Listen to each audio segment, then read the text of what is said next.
Have you ever felt a fire within you? A raw, intense energy that, if left unchecked, could burn everything to the ground? A disciplined soul doesn't extinguish this fire. They learn to channel it, transforming that burning impulse into a focused beam of light aimed at a higher mission. Life is a constant pull between this profound purpose and the siren song of short-term distraction. Every moment offers a choice. Will you serve your mission, or will you serve the fleeting desire of the now? The true test of a person isn't found in the grand gestures they make before the world.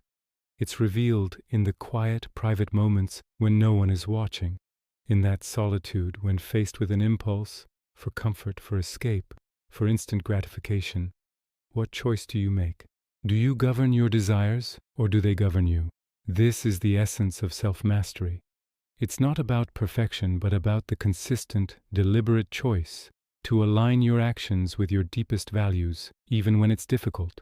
We often look for enemies outside ourselves, but the most formidable opponent we will ever face is the one within. It is the weakness that whispers excuses, the doubt that paralyzes action, the untamed impulse that derails our journey. When this inner opponent is allowed to run free, it steers us away from our path, leading us down roads of regret and unfulfilled potential. To conquer the world, one must first conquer the self. The battle is won not on a field, but in the quiet arena of your own mind. Think of your focus as a finely sharpened blade. Each time you indulge in an easy thrill, a mindless distraction, a momentary pleasure that serves no greater purpose, you dull that blade. The clarity of your vision blurs. The strength of your purpose wanes. Your effectiveness in every endeavor diminishes. High performance isn't just about what you do. It's also about what you choose not to do. It's the refusal of the trivial that preserves your energy for the monumental. There is a parable of a warrior named Daigo. He was unmatched in his skill, his movements like a flowing river, his mind as sharp as the edge of his katana. But as his fame grew, so did the distractions. The allure of comfort, praise, and pleasure began to pull at him. He found his senses dulled, his reflexes slowed, his spirit drifting. He was losing the very essence of what made him great. Recognizing this decay, Daigo vanished.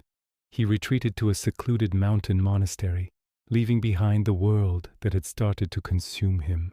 There, in the stark silence of solitude, he began again. His days were not filled with leisure, but with rigorous, structured discipline. Hours of meditation to still the mind. Thousands of cuts with his sword to retrain the body. He lived on simple food, slept on a hard floor, and spoke to no one. He wasn't trying to erase his desires. That is an impossible fight. Instead, he was learning to master them. He observed the rise and fall of every impulse, every craving, every urge for comfort, and he learned not to be moved by them. He was forging his will into something harder than steel. When he finally descended from the mountain, he was a different man. The fire was still there, but it no longer threatened to consume him. It was now a controlled burn, a focused forge, powering a will that was absolute. He had rediscovered his center by disciplining his energy. This leads to a practical rule for modern life. Impulses amplify in the vacuum of idleness. When your day lacks structure, when your mind is unoccupied, and when your body is inactive, distractions hold the most power. A day guided by a clear plan, a mind engaged in meaningful work, and a body strengthened by consistent effort. These are your greatest defenses. Structure creates a channel for your energy, leaving little room for it to spill into unproductive territories. So when an urge arises, and it will, do not fight it and do not surrender to it. First, simply acknowledge its presence without judgment. See it for what it is, a transient burst of energy. Take a deep breath, and then consciously redirect that energy. Channel it into your mission. Pour it into your work, your craft, your physical training, your goals. Let that raw impulse become the fuel for building the identity you wish to embody. Turn temptation into transformation. Remember this. Every time you refuse a short-term thrill for the sake of your long-term vision, you are making an investment in your future self. It's a small act of defiance against mediocrity, a quiet vote for your own potential. Discipline is not a punishment. It is the path to freedom. And like any great endeavor, its power lies in compounding.